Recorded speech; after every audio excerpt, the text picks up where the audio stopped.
ఇప్పుడు లంగ్ గురించి మనం చూసాం. లంగ్ది క్లియరా points?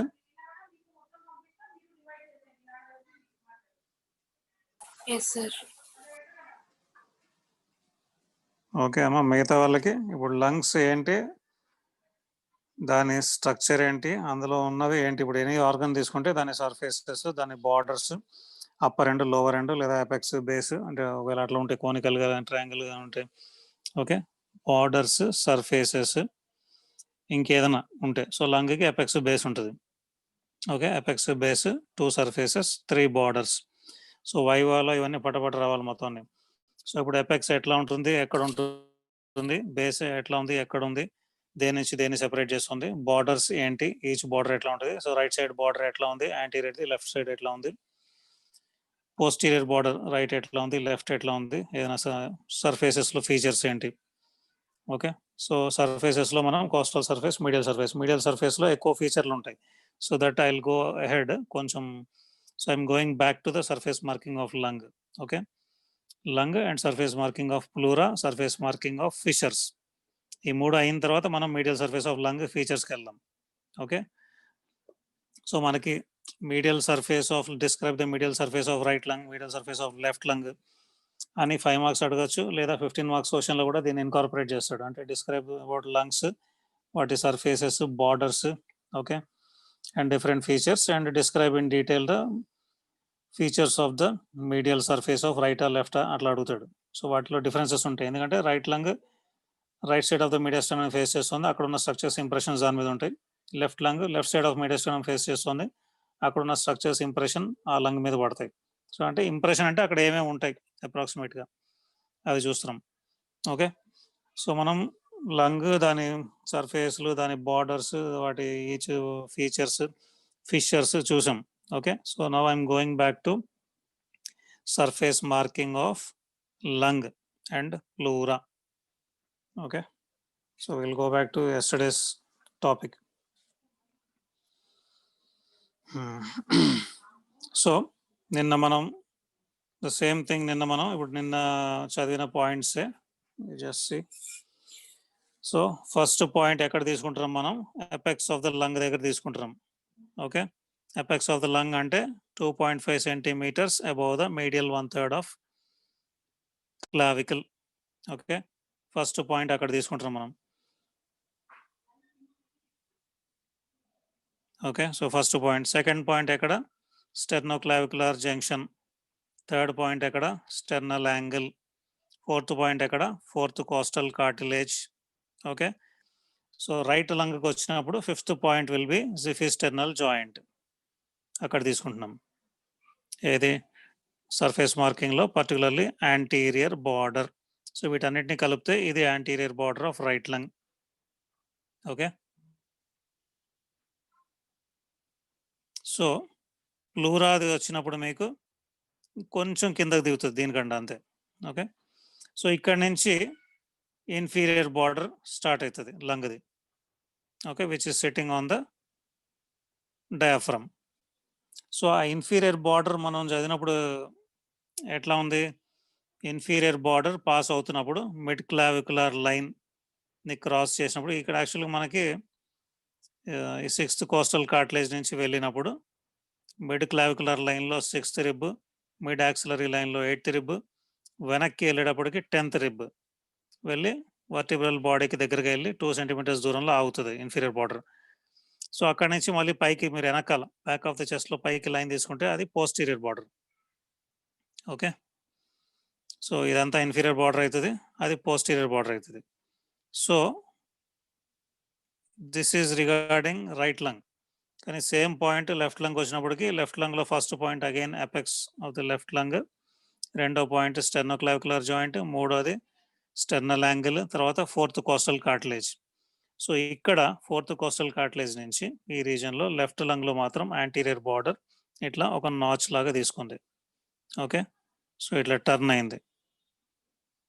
Okay, so towards the left ఒక నాచ్ లాగా convex to the left turn అయి తర్వాత ఇన్ఫీరియర్ బార్డర్ వెళ్తుంది. So inferior border again same, mid clavicular లైన్లో 6th, మిడ్ యాక్సిలరీలో 8th, వెనక్కి వెళ్ళేటప్పటికి 10th వెళ్ళి సేమ్ ఆ T10 వర్టిబ్రాకి 2 సెంటీమీటర్స్ దూరంలో ఆగుతుంది. సో అక్కడ నుంచి పైకి posterior border. Okay. So left లంగ్లో మీకు యాంటీరియర్ బార్డర్లో ఈ కార్డియాక్ నాచ్ అనేది వస్తుంది. సో ఈ కార్డియాక్ నాచ్ ఎట్లా వస్తుంది? 4th కోస్టల్ కార్టిలేజ్ నుంచి it passes laterally. Okay, 3.5 centimetres laterally వెళ్ళి తర్వాత మళ్ళీ డౌన్కి తిరుగుతుంది, కొంచెం డౌన్ స్లైట్గా మీడియల్గా. Okay, 6th costal cartilage touch అవుతుంది.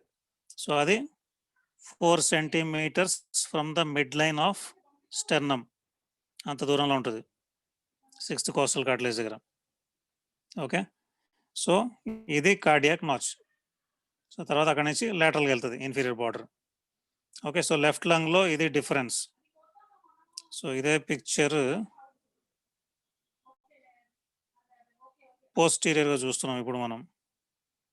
ఓకే, సో పోస్టీరియర్ చూసినప్పుడు మనకి యాక్చువల్గా లంగ్ నార్మల్గా T10 దగ్గర ఉంటుంది. ఓకే, దాని లోవర్ బార్డర్ T10 దాకా ఉండాలి లంగ్. ప్లూరాది T12 దాకా వస్తుంది. ఓకే, సో అంటే నార్మల్గానే ఒక 2 వర్టిబ్రా స్పేస్ అక్కడ ఉంటుంది. అందులో మళ్ళీ మీ డయాఫ్రమ్ ఇంకా ఇట్లా ఉంటుంది, ఇంత దాకా ఉంటుంది. డయాఫ్రమ్ ఎక్కువ కాంట్రాక్ట్ అయింది అనుకోండి, ఇక్కడ దాకా వస్తుంది. డయాఫ్రమ్ వచ్చినప్పుడు ఆ పైన ఉన్న లంగ్, ఇప్పుడు ఈ రీజన్లో ఉన్న లంగ్ ఇక్కడ దాకా ఎక్స్పాండ్ అవ్వడానికి స్కోప్ ఉంటుంది. సో దాంతోపాటు ప్లూరా కూడా కిందకి వెళ్తుంది. సో ఎక్కువ expansion of the lung will be in the downward direction. Okay, కొంతవరకు ఇంటూ ద యాంటీరియర్ పార్ట్, అంటే ఎక్కడ స్టెర్నమ్కి యాంటీరియర్ పార్ట్ ఆఫ్ రిబ్స్కి వెనకాల మీడియా స్టెర్నమ్కి ఆ రీజన్లోకి ఎక్స్పాండ్ అవుతుంది కొంచెం, బట్ ఎక్కువ ఎక్స్పాన్షన్ ఇక్కడే అవుతుంది. ఓకే, నార్మల్ డయాఫ్రమ్ మనకి around 9th rib 8th rib 9th rib ఆ రీజన్ దగ్గరకు ఉంటుంది. కాంట్రాక్ట్ అయిందనుకోండి ఆల్మోస్ట్ L1 దాకా వస్తుంది. ఓకే, సో వెనకాల వచ్చేటప్పటికి లంగ్ మనకి T10 వర్టిబ్రాకి 2 సెంటీమీటర్స్ దూరంలో ఆగి తర్వాత దాని పోస్టీరియర్ బార్డర్ పైకి వెళ్తుంది. అట్లాగే ఇప్పుడు రైట్ సైడ్ కూడా ఇక్కడ దాకా వచ్చి పైకి వెళ్తుంది. ప్లూరాది మాత్రం T12 దాకా వస్తుంది. సో T12 వర్టిబ్రల్ బాడీకి ఇప్పుడు ప్లూరా ఇక్కడ దాకా వస్తుంది, కానీ T12 వర్టిబ్రల్ బాడీకి 12th రిబ్ ఎక్కడ అటాచ్ అయి ఉంటుంది? అప్పర్ పార్ట్ ఆఫ్ ద బాడీకి అటాచ్ అయి ఉంటుంది. Okay, upper part of lateral surface of 12th thoracic vertebral బాడీకి 12th రిబ్ అటాచ్ అయి ఉంది. సో ఇది 12th రిబ్, కానీ ప్లూరల్ ఇక్కడ దాకా వస్తుంది. ప్లూరాది వచ్చి పైకి వెళ్తుంది. ఓకే, సేమ్ యాజ్ లంగ్ది. సో ఇప్పుడు ఇక్కడ ఈ మధ్యలో పాయింట్ వచ్చింది చూసారు కదా. సో ఇక్కడ కోస్టల్ మార్జిన్ నుంచి బయటకు వచ్చింది. సో సిమిలర్లీ ఇక్కడ కూడా 12th రిబ్ తీసుకుంటే ప్లూరాది సర్ఫేస్ మార్కింగ్ ఇక్కడ దాకా వచ్చి పైకి వెళ్తుంది. సో ఇక్కడ కూడా ఈ reason has come out of the thoracic cage. So ఇవి కోస్టో వర్టిబ్రల్ ఒకటి, మనకి యాంటీరియర్ సైడ్ కోస్టోజిఫాయిడ్ లేకపోతే జిఫీ కోస్టల్ దగ్గర ఓన్లీ రైట్ది బయటకు వచ్చింది కేజ్ నుంచి, ఏది ప్లూరా, పెరైటల్ ప్లూరా. సో ఈ 3 పాయింట్స్లో it is liable to get damaged. Okay, so ఇది ఇప్పుడు ఈ బ్లాక్ లైన్ మనకి సేమ్ సిమిలర్లీ ప్లూరాది, కానీ మనకి ఇంకా xiphisternal joint mid point దాకా వస్తుంది, వచ్చి అప్పుడు సైడ్కి టర్న్ అవుతుంది ఇన్ఫీరియర్ బార్డర్. సో దీని ఇన్ఫీరియర్ బార్డర్ ఎట్లా ఉంది? మనం దీని సర్ఫేస్ మార్కింగ్ తీసుకున్నప్పుడు మిడ్ క్లావికులర్ లైన్లో ఇది 6th టచ్ అయితే ఇది 8th టచ్ అవుతుంది. మిడ్ యాక్సిలరీ లైన్లో అది 8th టచ్ అయితే ఇది 10th టచ్ అవుతుంది. వెనకాలకి వెళ్ళినప్పుడు లంగ్ 10th టచ్ అయితే ఇది 12th టచ్ చేస్తుంది. రిబ్ని టచ్ చేసి తర్వాత సైడ్కి వస్తుంది అట్లా, అంటే ఇది వెనకాల వర్టిబ్రా పక్కకు వస్తుంది. సో లంగ్ T10 దగ్గరకు వస్తుంది, ప్లూరా T12 దగ్గరకు వస్తుంది, తర్వాత రెండు పైకి వెళ్తాయి. ఓకే, సో ఆ పైకి వెళ్ళినప్పుడు దాన్ని అది పోస్టీరియర్ బార్డర్, ఎక్కడైతే వెనకాల ఉందో పోస్టీరియర్ బార్డర్, ముందర ఉన్నది యాంటీరియర్ బార్డర్, ఈ లేటరల్ అంతా ముందు నుంచి వెనక్కి ఉన్నదంతా ఇన్ఫీరియర్ బార్డర్. ఓకే, సో దీన్ని ఒక రీడింగ్ ఇవ్వండి మీరు టెక్స్ట్ బుక్లో, then you will understand. So ఇప్పుడు నేను again I'm going back to surface marking of ఏది ఫిషర్స్. సో ఇప్పుడు ఇదే పిక్చర్లో మీకు ఫిషర్స్ సర్ఫేస్ మార్కింగ్ కూడా ఇచ్చాడు. ఓకే, సో ఇప్పుడు ఆబ్లిక్ ఫిషర్ ఇట్లా ఇచ్చాడు ఇందులో, అంటే ఫ్రంట్ నుంచి చూస్తున్నాం మనం. ఓకే, సో దీన్ని వెనకాల నుంచి కూడా ఇచ్చాడు, ఒకసారి చూద్దాం. Front, sorry, okay. సో ఇప్పుడు ఇది ఆబ్లిక్ ఫిషర్.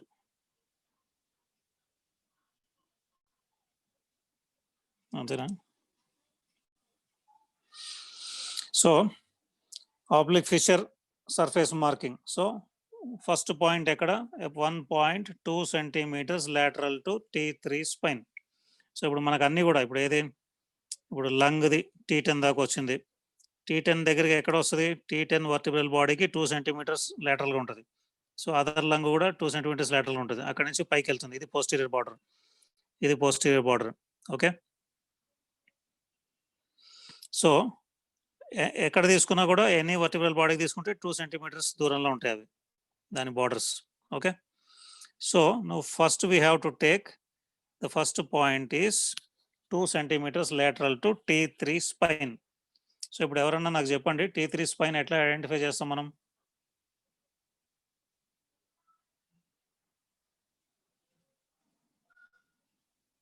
ఇప్పుడు now you are looking at the back of a person. So అక్కడ నుంచి ఆబ్లిక్ ఫిషర్ ని మనం తీసుకుంటాం. మనం ఆబ్లిక్ ఫిషర్ ఇందాక ఏం చేద్దాం? It runs obliquely downwards and forwards. వెనకాల నుంచి డౌన్వర్డ్స్ lateral వచ్చి ఫార్వర్డ్స్ అక్కడ అట్లా వెళ్తుంది ముందరికి కట్ చేసుకుంటూ.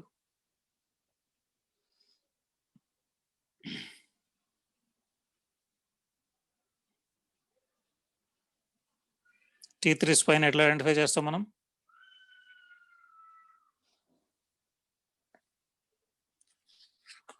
Anybody?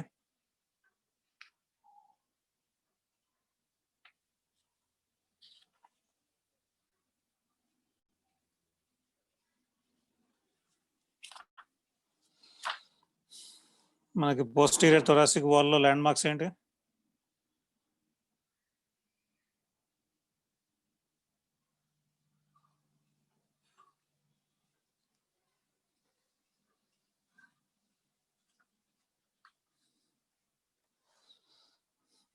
Surface landmarks. Anterior chest wall లో ఏమున్నాయి ల్యాండ్ మార్క్స్?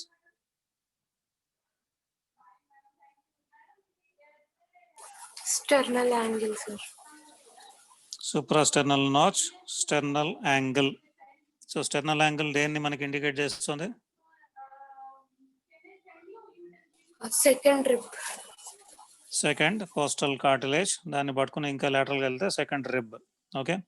సో అట్లా మనకి పోస్టీరియర్ సైడ్ ఏమున్నాయి సర్ఫేస్ ల్యాండ్ మార్క్స్?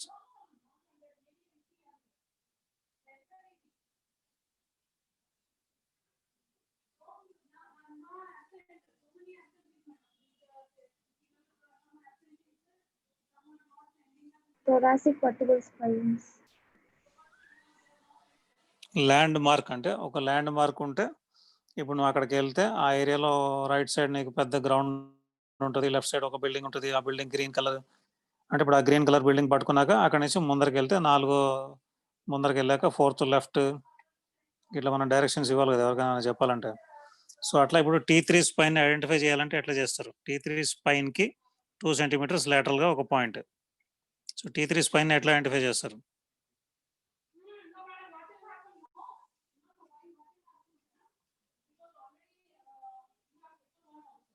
మనకి దేన్ని మనం తీసుకుంటాం అంటే ఇప్పుడు ఇక్కడ ఏదో T12 ఐడెంటిఫై చేసాం, అక్కడ నుంచి ఇప్పుడు T10, T9, T8 అట్లా వస్తామా?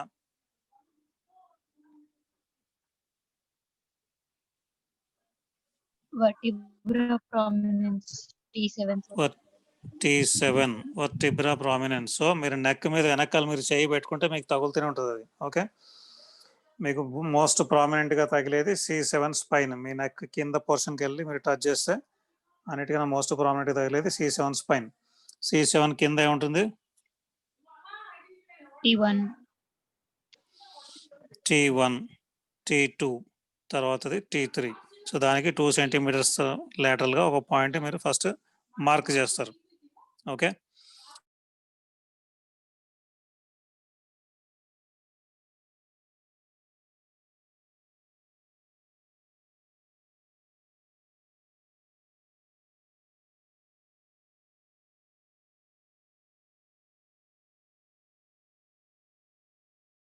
చేస్తారు ఈ ఫస్ట్ పాయింట్ ఇక్కడ T3 స్పైన్ కి 2 సెంటీమీటర్స్ lateral గా మనం వేసాం పాయింట్. రెండో పాయింట్ మిడ్ యాక్సిస్ యాక్సిలరీ లైన్లో 5th రిబ్ని మనం టచ్ చేయాలి. ఎట్లా టచ్ చేస్తారు దాన్ని, ఎట్లా మార్క్ చేస్తారు? From sternal angle second rib నుంచి కిందకి కౌంట్ చేస్తాం సార్.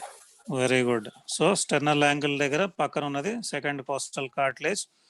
ఇంకా మీరు lateral-గా వెళ్తే సెకండ్ రిబ్. సో ఆ సెకండ్ రిబ్ నుంచి start counting downwards and laterally, అంటే పైనుంచి కిందకి డైరెక్ట్ దిగకుండా ఇట్లా అడ్డంగా వస్తే మీరు అక్కడ స్పేసెస్ ఎక్కువ ఉంటాయి మీకు. ఏది ఇంటర్ కాస్టల్ స్పేస్ వైడ్ ఉంటుంది అక్కడ. ఓకే, సో సెకండ్ కింద థర్డ్ రిబ్, థర్డ్ కింద 4th రిబ్, అట్లా టువర్డ్స్ యాక్సిల్ వెళ్తుండండి. థర్డ్ కింద 4th, 4th కింద 5th rib. So 5th rib mid axillary లైన్లో దాన్ని ముట్టుకుని ఉంటే అక్కడ ఒక పాయింట్. ఓకే, అది సెకండ్ పాయింట్. ఓకే, ఇప్పుడు థర్డ్ పాయింట్ ఎక్కడ అంటే 6th costal cartilage. So 6th costal cartilage అది కూడా ఎక్కడ అంటే front side 7.5 centimetres from the mid line, అంటే స్టెర్నమ్ మిడిల్ పాయింట్ నుంచి 7.5 సెంటీమీటర్స్ దూరంగా మనకి 6th costal cartilage. Coastal cartilage అంటే మనకి దగ్గరగానే ఉంటుంది. ఓకే, సో ఇప్పుడు ఇది 1 పాయింట్, అట్లా ముందుకు వెళ్ళాక అక్కడికి.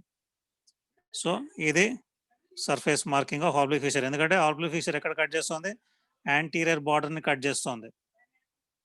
అది కూడా ఎక్కడ మనకి స్టెర్నమ్ నుంచి ఆర్ యాంటీరియర్ బార్డర్ నుంచి 5 సెంటీమీటర్స్.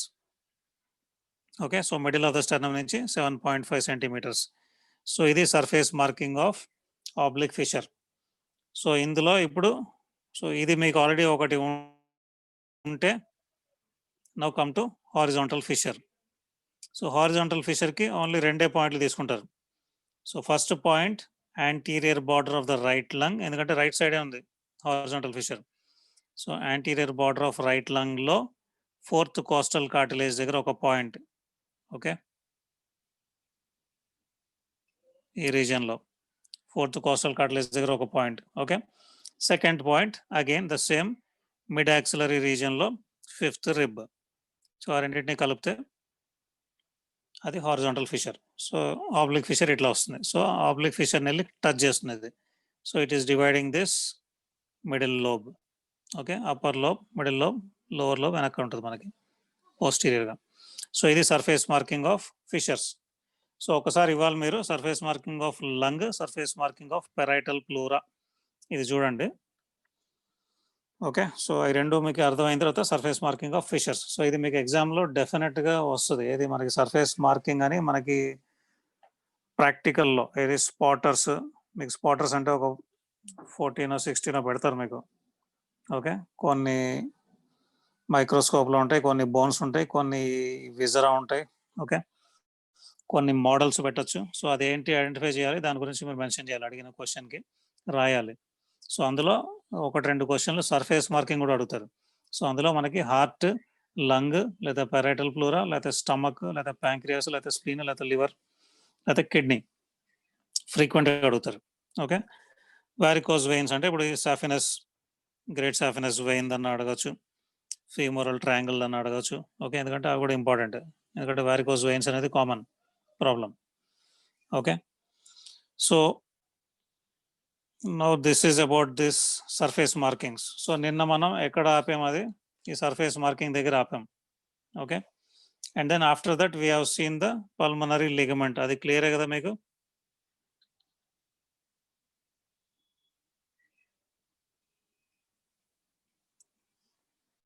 ఓకే, పల్మనరీ లిగమెంట్ ఇప్పుడు ఈ పిక్చర్లో కనిపిస్తుందా క్లియర్గా? ఓకే, ఇది రూట్. ఇప్పుడు లంగ్ దగ్గరగా మనం కట్ చేస్తే దీన్ని హైలం. హైలం అంటే ఆ పాయింట్లోంచి స్ట్రక్చర్స్ లంగ్ లోపలికి వెళ్తున్నాయి, ఇప్పుడు బయటకు వస్తున్నాయి ఇట్లాంటివి. ఓకే, సో ఈ రూట్ ఆఫ్ ద లంగ్కి కవర్ చేస్తూ ప్లూరా కొంచెం కిందకు దిగుతుంది. ఓకే, దిగి దీన్ని పల్మనరీ లిగమెంట్ అంటారు. So which contains only areolar tissue and lymphatics. It helps for the expansion of pulmonary veins in case of increased venous return to the heart, increased output from the heart. Okay, so recesses of pleura రిసెసెస్ అంటే నిన్న మనం చూసాం, ఇప్పుడు దానికి ఇందులో వేరే చోట picture దొరకలేదు మనకి.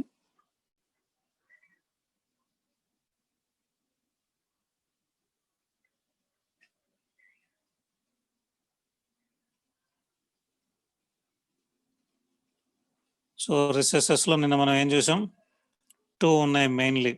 ఓకే, కాస్టో అంటే ఇప్పుడు ఇది రిబ్స్ కాస్టో, మళ్ళీ అక్కడి నుంచి లోపలికి మీడియాస్టైనల్ ఫేస్ చేసేది మీడియల్ సర్ఫేస్, ఇది కాస్టల్ సర్ఫేస్. సో కాస్టో మీడియాస్టైనల్ రిసెస్ అంటే ఈ రెండిటి యాంగిల్ దగ్గర ఉంటుంది, కాస్టల్ మీడియాస్టైనల్. సో ఇక్కడ కొంచెం స్పేస్ ఉంటుంది. ఓకే, సో అది కాస్టో మీడియాస్టైనల్ రిసెస్. సో ఆ స్పేస్ తక్కువే, నార్మల్ బ్రీతింగ్లో కూడా అది ఫిల్ అయిపోతుంది. కాస్టో డయాఫ్రమాటిక్ అంటే ఇప్పుడు ఇది కాస్టల్ అండ్ దీని కింద డయాఫ్రమ్. సో ఈ రెండింటి మధ్యలో స్పేస్. ఓకే, సో ఆ స్పేస్ ఎక్స్టెన్షన్ కింద దాకా ఉంటుంది. So this is from the 8th rib to 10th rib, so around 5 centimeters. So ఈ రీజన్ అంతా ఈ లంగ్ ఎక్స్పాండ్ కాగలదు డీప్ రెస్పిరేషన్లో. సో కాస్టో డయాఫ్రమాటిక్ రిసెస్, ఈ రెండు మెయిన్.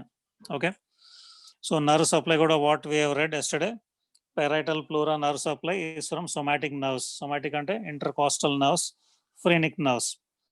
సో intercostal nerves ఎక్కడ సప్లై చేస్తున్నాయి, most part of costal surface and peripheral part of diaphragmatic surface. Diaphragmatic surface of అంటే ఇప్పుడు మొత్తం ప్లూరా ఇదంతా కవర్ చేస్తుంది లంగ్ మొత్తం. So peripheral part of diaphragmatic కి మనకి సోమాటిక్. సో అంటే ఇది మన intercostal nerves. Central part of this and this ఇక్కడ మనకి ఫ్రెనిక్ నర్వ్ సప్లై పెరైటల్ ప్లూరాకి. ఓకే, అదే మనకి విజరల్ ప్లూరా అంటే which is immediately covering the lung, దానికి nerve supply is from the autonomic nervous system. So sympathetic ఏమో T2 నుంచి T5 sympathetic ganglion, thoracic sympathetic ganglion. అదే parasympathetic fibres will travel through the vagus nerve. Okay, so parasympathetic action ఏంటి, bronchoconstriction. Sympathetic action ఏంటి, bronchus ని dilate చేస్తుంది. సో bronchus ని dilate చేస్తేనే ఎక్కువ గాలి లంగ్ లోపలికి వెళ్తుంది. సో సింపథెటిక్ యాక్షన్ ఏంటి, మనం fight or flight. So fight చేయాలన్నా ఫ్లైట్ చేయాలన్నా మీ లంగ్ అండ్ హార్ట్ ఎక్కువ పని చేయాలి. సో అందుకని బ్రాంకస్ డైలేట్ అవుతుంది సింపథెటిక్ లో. పారాసింపథెటిక్ లో స్లైట్ గా కన్స్ట్రిక్ట్ అవుతుంది. ఓకే, సో పారాసింపథెటిక్ లో ఆల్సో ఏమంటారు దాన్ని, సిక్రిటరీ అంటే గ్లాండ్స్ ఉంటాయి కదా మనకి, ట్రేకియా, బ్రాంకస్, వాటన్నిటిలో ఆ గ్లాండ్స్, మ్యూకస్ గ్లాండ్స్ సిక్రేషన్స్ కి హెల్ప్ చేస్తుంది normally parasympathetic. So blood supply ఏం చదివాం, పెరైటల్ ప్లూరాకి blood supply is the same as the blood supply of the thoracic cage. Thoracic cage blood supply ఏంటి మనకి, intercostal arteries, internal thoracic artery, musculophrenic arteries, వాటి branches. So parietal pleura కూడా same. Okay, so వాటి venous drainage. So అవి ఎక్కడికి వెళ్తాయి, వెనకాల azygos vein. Okay, ముందర ఇంటర్నల్ థొరాసిక్ వెయిన్స్. అట్లాగే లింఫాటిక్స్ తీసుకుంటే ఇంటర్నల్ మ్యామరీ నోడ్స్ అంటే ఇంటర్నల్ థొరాసిక్ ఆర్టరీకి చుట్టుపక్కల ఉన్నవి ఇంటర్నల్ మ్యామరీ నోడ్స్, వెనకాల ఇంటర్కాస్టల్ నోడ్స్. ఓకే, అట్లాగే మీడియాస్టనల్ దగ్గర పోస్టీరియర్ మీడియాస్టనల్ నోడ్స్, అట్లాగే డయాఫ్రమ్ కి దగ్గర డయాఫ్రమాటిక్ నోడ్స్, వీటన్నిటిలోకి వెళ్తాయి. అదే విజరల్ ప్లూరాది. సో విజరల్ ప్లూరాకి blood supply is from bronchial arteries. Bronchial artery అంటే the artery which goes along with the trachea, వచ్చి డివైడ్ అవుతుంది principal bronchus right and left, తర్వాత మళ్ళీ ఈచ్ డివైడ్ అవుతూ వెళ్తుంటుంది. ఓకే, సో అట్లా డివైడ్ అయిన కొద్దీ దాంతో పాటు బ్రాంకియల్ ఆర్టరీ వెళ్తుంది, వెళ్ళి that also will divide and supply to some extent. Okay, so it will supply blood to trachea and particularly bronchus. దాని ఫర్దర్ ఒక 2, 3, 4 డివిజన్స్ దాకా వాటి ఉన్న సెప్టాకి, అక్కడ ఉన్న లోకల్ స్ట్రక్చర్స్కి, అక్కడ ఉన్న లోకల్ లంగ్కి సప్లై చేస్తాయి బ్రాంకియల్ ఆర్టరీస్. సో అట్లా సప్లై చేస్తున్నప్పుడు ఇంక్లూడింగ్ లంగ్ని ఇమ్మీడియట్గా కవర్ చేసిన విజరల్ ప్లూరాకి కూడా bronchial arteries. So veins, bronchial వెయిన్స్లోకి డ్రైన్ అవుతుంది. అక్కడ ఉన్న లింఫ్ నోడ్స్ ఏంటి అంటే broncho pulmonary lymph nodes. Okay, లంగ్కి బ్రాంకస్కి డ్రైన్ చేసేవి broncho pulmonary lymph nodes. So అందులోకి డ్రైన్ అవుతాయి. ఓకే, సో ఇది దీనిది. సో ప్లూరాలో క్లినికల్ కండిషన్స్ సో ప్లూరాలో క్లినికల్ కండిషన్స్ అంటే సో నార్మల్ ఇన్ఫ్లమేషన్ ఏమైనా వస్తే so that is called as pleurisy లేదా ప్లూరైటిస్. ఓకే, సో ఆ ఇన్ఫ్లమేషన్ వచ్చి అక్కడ ఏమి నార్మల్గా సీరస్ ఫ్లూయిడ్ ఉంటుంది కొంచెం ఏది ప్లూరల్ శాక్లో. సో అక్కడ ఉన్న నార్మల్ అమౌంట్ ఆఫ్ ప్లూరల్ ఫ్లూయిడే ఉంది, సీరస్ ఫ్లూయిడే ఉంది, పెరగలేదు, ఎక్కువ అక్యుములేషన్ ఏం రాలేదు. So that will be called as dry pleurisy. Dry pleurisy అంటే నార్మల్ ఉండాల్సిన ఫ్లూయిడ్ ఉంటుంది కానీ ఎక్స్ట్రా ఇన్ఫ్లమేషన్ వల్ల అక్కడ extra blood extra fluid accumulate అయ్యి అదంతా ఉండదు. So that will be called as dry pleurisy. So dry pleurisy ఉన్నప్పుడు పెరైటల్ ప్లూరాకి విజరల్ ప్లూరాకి మధ్యలో ఫ్రిక్షన్ వస్తుంది. ఎప్పుడు వస్తుంది? బ్రీతింగ్లో. ఎవ్రీ బ్రీతింగ్ యాక్ట్లో డీప్ బ్రీతింగ్ చేసినప్పుడు parietal pleura will touch visceral pleura, or rather visceral pleura will touch parietal pleura. Lung expand అయినప్పుడు, ఇప్పుడు lung ఇట్లా ఉంది, ఎక్స్పాండ్ అయినప్పుడు వచ్చి దీనికి టచ్ చేస్తుంది, ఎక్స్పాండ్ అయ్యి. సో రెండు టచ్ అయినప్పుడు ఆల్రెడీ అక్కడ ఇన్ఫ్లమేషన్ ఉంటే పెయిన్ వస్తుంది. సో పెయిన్ కూడా ఎందుకు వస్తుంది? ఓన్లీ పెరైటల్ ప్లూరా వల్ల పెయిన్ వస్తుంది, విజరల్ ప్లూరా వల్ల పెయిన్ రాదు. ఓకే, సో దీన్ని డ్రై ప్లూరిసి అంటారు. సో డ్రై ప్లూరిసి కాకుండా అక్కడ ఫ్లూయిడ్ అక్యుములేట్ అయింది అనుకోండి, ఇప్పుడు ఇదంతా సీరస్ ఫ్లూయిడ్ ఇందులో. ఒకవేళ ఆ సీరస్ ఫ్లూయిడ్ కాకుండా అక్కడ ఇన్ఫ్లమేటరీ ఫ్లూయిడ్ ఏదైనా అక్యుములేట్ అయింది అనుకోండి ఇక్కడ. సో ఇక్కడే ఎందుకు అక్యుములేట్ అవుతుంది? మీరు నుంచినప్పుడు గ్రావిటీ వల్ల ఈ రీజన్ ఫిల్ అయిపోతుంది. ఓకే, మీరు పడుకుంటే అది అట్లా వెనక్కి వెళ్తుంది, లంగ్ వెనక్కి, వెనకాలకి పడుకుంటే లంగ్ వెనక్కి స్ప్రెడ్ అవుతుంది. స్ప్రెడ్ అయినప్పుడు వెనక్కి లంగ్ ఎక్స్పాండ్ కాలేదు, సో బ్రీతింగ్ ప్రాబ్లం వస్తుంది. లేచి కూర్చుంటారు, కూర్చున్నప్పుడు ఇక్కడికి వస్తుంది, ఇక్కడికి వచ్చినా కూడా స్లైట్ బ్రీతింగ్ ప్రాబ్లం ఉంటుంది, ఎందుకంటే లంగ్ ఇందులోకి ఎక్స్పాండ్ కాలేదు, ఫ్లూయిడ్ ఆపుతుంటుంది. ఓకే, కానీ కొంచెం తక్కువ ఉంటుంది, పడుకున్నప్పుడు ఉన్నంత బ్రీతింగ్ ప్రాబ్లం ఉండదు కూర్చుంటే. ఓకే, సో అట్లా ఫ్లూయిడ్ అక్యుములేట్ అయితే దాన్ని ప్లూరల్ ఎఫ్యూషన్ అంటారు. సో దానికి రీజన్ ఏంటి? Different reasons. Any inflammation, pleural inflammation, particularly TB వల్ల ఎక్కువ రావచ్చు, ఓకే, ప్లూరైటిస్ వల్ల రావచ్చు అట్లా. సో న్యూమోథొరాక్స్ ఇంకొక కండిషన్. న్యూమోథొరాక్స్ అంటే ఈ సేమ్ ప్లూరల్ క్యావిటీలోకి ఒకవేళ ఎయిర్ అక్యుములేట్ అయితే, అంటే బయట నుంచి ఇప్పుడు ఎవడో కత్తితో పొడిచాడు, అది ఇక్కడ దాకానే వచ్చి ఇక్కడ దాకానే పొడిచాడు, లంగ్ టచ్ చేయలేదు, కానీ ఇక్కడ చిల్లు పడింది, బయట నుంచి గాలి లోపలికి రాగలడు. ఓకే, లేదా కొంతమంది కొన్ని లంగ్ డిసీజులు ఉంటాయి, ఇక్కడ లంగ్ లోపల బ్లబ్ వచ్చింది, ఆ బ్లబ్ పగిలింది, పగలంగానే ఇక్కడ నుంచి మీరు గాలి పీలుస్తున్నారు, ఆ గాలి ఇందులోకి వెళ్తుంటుంది. ఓకే, అట్లా డిఫరెంట్ టైప్స్ ఆఫ్ న్యూమోథొరాక్స్ ఉంటాయి, అది మీకు సర్జరీలో వస్తుంది. So air in the pleural cavity is called as pneumothorax. So now what is haemothorax? Haem అంటే ఏంటి? బ్లడ్. సో హీమోథొరాక్స్ అంటే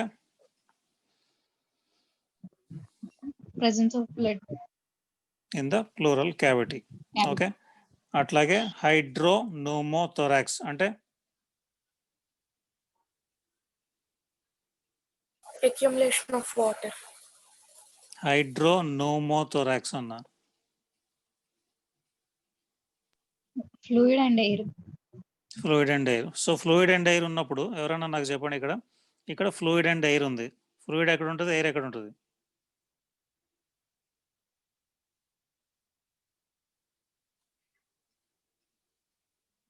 ఇప్పుడు ఇది గ్యాప్, పల్మరీ ప్లూరల్ సాక్ ఎక్స్టెన్షన్, రీసెస్. ఇందులో రెండు ఉన్నాయి, గాలి ఉంది, లిక్విడ్ ఉంది. లిక్విడ్ ఎక్కడ ఉంటుంది, గాలి ఎక్కడ ఉంటుంది? Liquid downwards, air upwards. Very good. Okay, so liquid కింద ఆక్యుపై చేస్తుంది, వెయిట్ ఎక్కువ ఉంటుంది గ్రావిటీ వల్ల, పైకి ఆ ఎయిర్ ఆక్యుపై చేస్తుంది. ఓకే, సో అక్కడ రెండు ఉన్నాయి, హైడ్రోన్యూమోథొరాక్స్. సో అప్పుడు అసలు ఎక్స్టెండ్ కానీ, ఎందుకంటే బాగా ప్రెషర్ ఇస్తుంది, లంగ్ ఎక్స్పాండ్ అవ్వలేదు ఇక. సో దీన్ని కూడా మీకు second year onwards clinical subjects వస్తాయి. సో అక్కడ ఇప్పుడు లిక్విడ్ ఇక్కడ ఉంది, మీరు పైనుంచి చెస్ట్ వాల్ని ట్యాప్ చేస్తున్నారు అనుకోండి, లైట్ ఫింగర్తో కొడుతున్నారు అనుకోండి, బాగా డల్ సౌండ్ వస్తుంది. దానిపైన ఎయిర్ ఉందనుకోండి, బాగా రెజొనెంట్ సౌండ్ వస్తుంది. నార్మల్ లంగ్ దగ్గర మీరు ట్యాప్ చేస్తే ఎట్లా రెజొనెంట్ సౌండ్ వస్తుందో దీనికంటే ఎక్కువ రెజొనెంట్ సౌండ్ ఇక్కడ వస్తుంది హైడ్రోన్యూమోథొరాక్స్ ఉంటే. ఆ ఎయిర్ ఉన్న చోట మీరు ట్యాప్ చేస్తే, ఫ్లూయిడ్ ఉన్న చోట మీరు ట్యాప్ చేస్తే బాగా డల్ సౌండ్ వస్తుంది. సో దాన్ని బట్టి అసెస్ చేస్తారు మీరు లోపల ఏముందనేది. సో ఇవన్నీ పాతకాలంలో ఎక్కువ వాడేవారు, ఇవాళ రేపు టెస్ట్ రాయడం పంపించడం, ఇది టెస్ట్ చేయి, ఆ టెస్ట్ చేయి. ఓకే, సో అట్లా ఇప్పుడు ఇంకొక condition is called as empyema. Okay, EMPY. Okay, EMI, empyema. Empyema అంటే accumulation of pus in the pleural cavity. Okay, so ఇట్లా ఇవన్నీ ఉంటాయి. సో దీనిలోంచి ఇప్పుడు ఏదన్నా ఫ్లూయిడ్ ప్లూరల్ క్యావిటీలోంచి మనం టెస్టింగ్కి తీయాలి అంటే that procedure is called as paracentesis thoracis. Okay, ఆ ఫ్లూయిడ్ని అక్యూములేట్ అయిన సపోజ్ అక్కడ ఏదో ప్రాబ్లం ఉంది, ఆయాసం వస్తుంది, పడుకుంటే ఆయాసం వస్తుంది, కూర్చుంటే కొంతవరకు బాగానే ఉంటుంది, అండ్ ఎక్స్రే తీస్తే లంగ్, ఇప్పుడు లంగ్ ఎంత ఉండాల్సింది, ఎక్స్రే తీస్తే ఇంత అయిపోయింది లంగ్, అంటే దాని అర్థం ఏంది, ఇక్కడ అంతా occupied by something else. So అది ఏంటి అనేది చూడడానికి వీళ్ళు అల్ట్రాసౌండ్ గైడెన్స్లో they will try to remove whatever is there, అంటే కొంచెం తీస్తారు, బయటికి తీసి టెస్ట్ చేస్తారు, సైటలాజికల్ టెస్టింగ్ అట్లా. సో దాన్ని పారాసెంటసిస్ థొరాసిస్ అంటారు. సో నార్మల్లీ ఇది ఎక్కడ చేస్తారు, మిడ్ యాక్సిలరీ లైన్లో 8th ఇంటర్కాస్టల్ స్పేస్లో.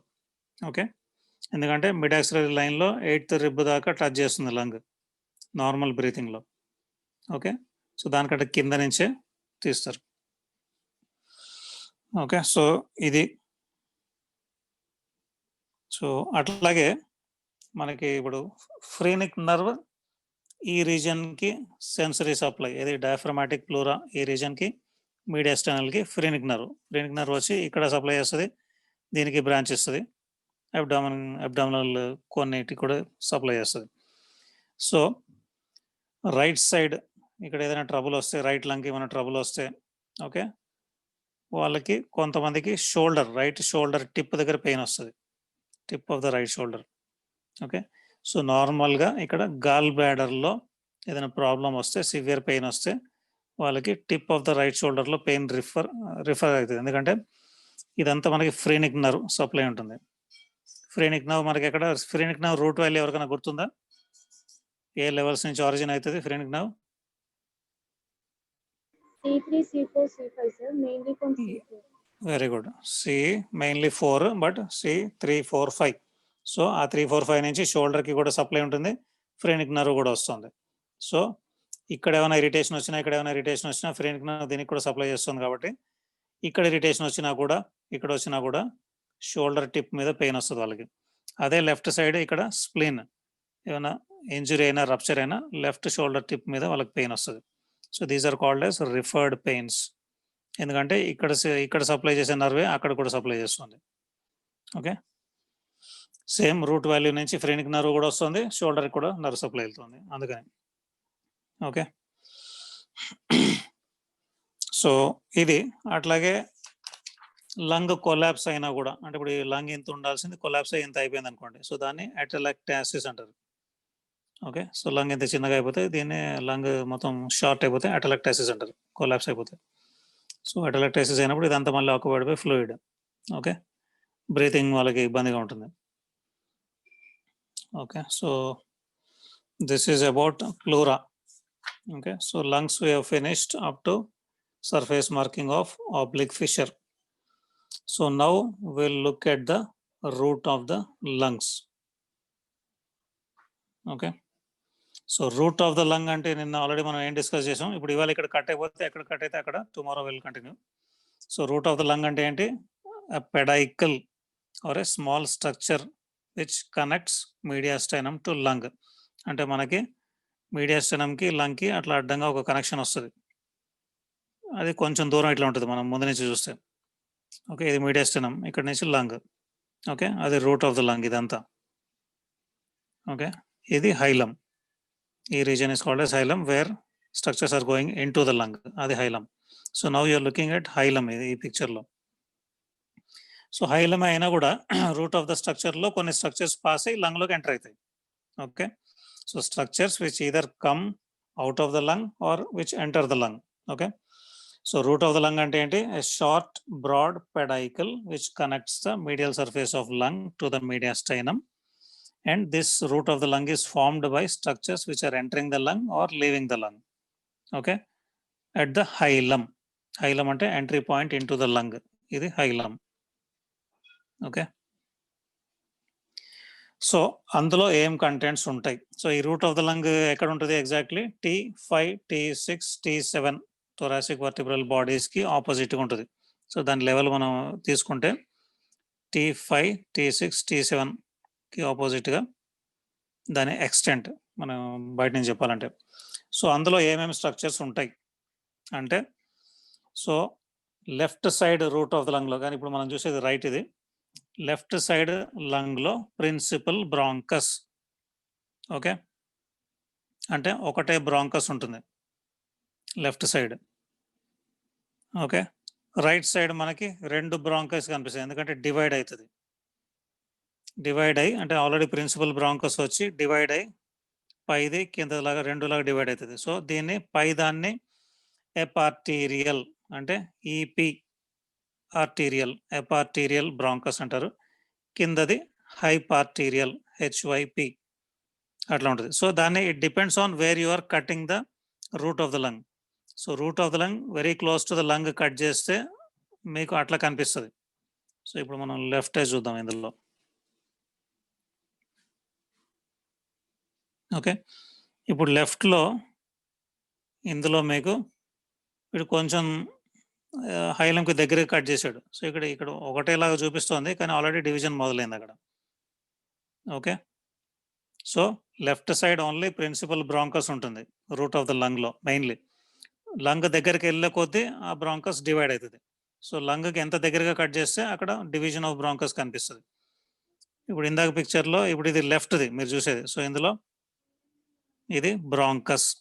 ఓకే, రైట్ సైడ్ మీకు 2 బ్రాంకై ఉంటాయి, ఎందుకంటే ఆల్రెడీ డివైడ్ అయిపోయి ఉంటుంది, ఎపార్టీరియల్ హైపార్టీరియల్ లాగా. ప్రిన్సిపల్ బ్రాంకస్ 2 లాగా డివైడ్ అవుతుంది. అట్లాగే 1 పల్మనరీ ఆర్టరీ, ఇది పల్మనరీ ఆర్టరీ.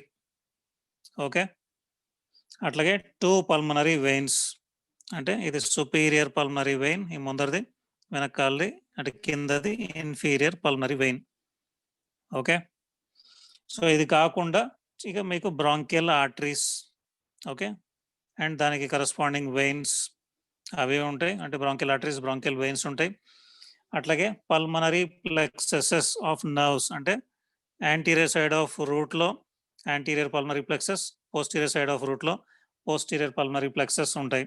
ఓకే, అట్లాగే లింఫాటిక్స్ కూడా లోపలికి పాస్ అవ్వాలి. సో లింఫాటిక్స్ ఉంటాయి, లింఫ్ నోడ్స్ ఉంటాయి. ఓకే, ఇది లింఫ్ నోడ్స్, ఈ గ్రీన్ స్ట్రక్చర్స్. ఓకే, అట్లాగే ఇవన్నీ కాకుండా ఏరియోలార్ టిష్యూ. ఓకే, సో ఇవి structures in the root of the lung. ఇప్పుడు ఇది లెఫ్ట్ది. సో లెఫ్ట్లో మీరు ఏం చూస్తున్నాం మనం, బ్రాంకస్ ఉంది, పల్మనరీ ఆర్టరీ ఉంది, superior pulmonary vein, inferior pulmonary vein, lymph nodes.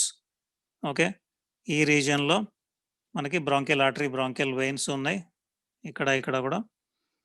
ఇది కాకుండా areolar tissue, pulmonary plexus of nerves, lymphatics. Okay, ఇవన్నీ ఉన్నాయి. సో